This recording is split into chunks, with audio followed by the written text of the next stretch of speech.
Assalamualaikum warahmatullahi wabarakatuh. Perkenalkan, saya di sini dengan Endah Novitasari. Saya adalah mahasiswi Setiami Bekasi. Di sini saya akan memaparkan sedikit tentang pengertian komunikasi antar pribadi, di mana ini adalah tugas saya di mata kuliah komunikasi bisnis.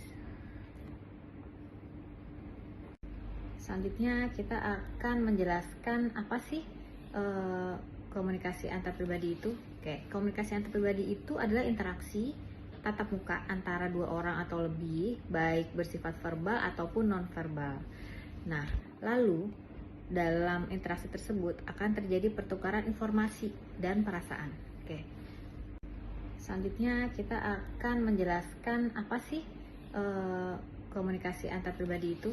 Oke, komunikasi antar pribadi itu adalah interaksi tatap muka antara dua orang atau lebih, baik bersifat verbal ataupun non-verbal. Selanjutnya, pengertian komunikasi antar pribadi menurut De Vito adalah proses penyampaian pesan antara satu orang dan penerimaan pesan oleh orang lain. Dan secara karakteristik, pengertian ini berbeda lagi nih, biasanya melibatkan 2-3 orang.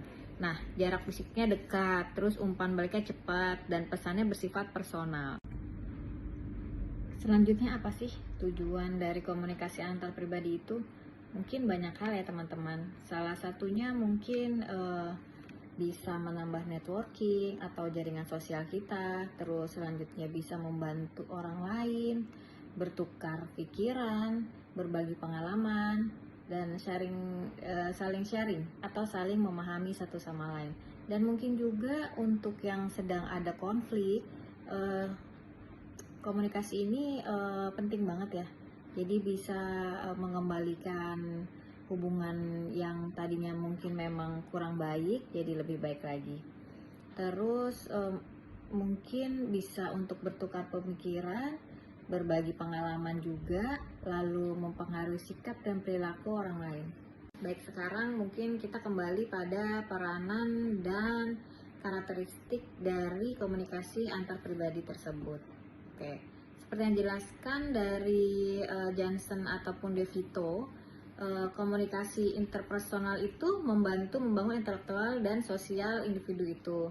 Lalu kesehatan mental juga sangat dipengaruhi oleh kualitas hubungan antar pribadi tersebut. Dan komunikasi juga bisa membantu memahami realitas sekitar.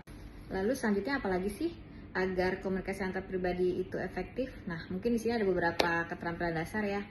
Yang pertama mungkin saling memahami, ada trust di situ ya. Terus ada keterbukaan juga, lalu ada penerimaan diri, dan mungkin kita bisa saling mengkomunikasikan antara pikiran dan perasaan dengan jelas, dan memberi dukungan mungkin satu sama lain atau menyelesaikan konflik dengan cara yang baik.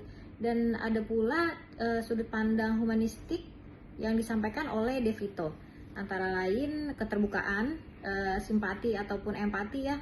Lalu untuk sikap mendukung dan support itu juga penting banget loh.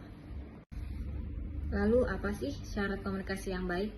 Di sini kita akan memaparkan syarat komunikasi yang baik menurut Malayu Hasibuan, yaitu waktu tepat, simbol yang jelas, lalu kata mudah dipahami, dua arah, dan reaksi langsung, serta tidak emosional dan lengkap dan ada feedback.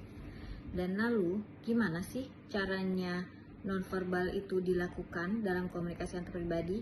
Salah satunya proksemik atau jarak fisik.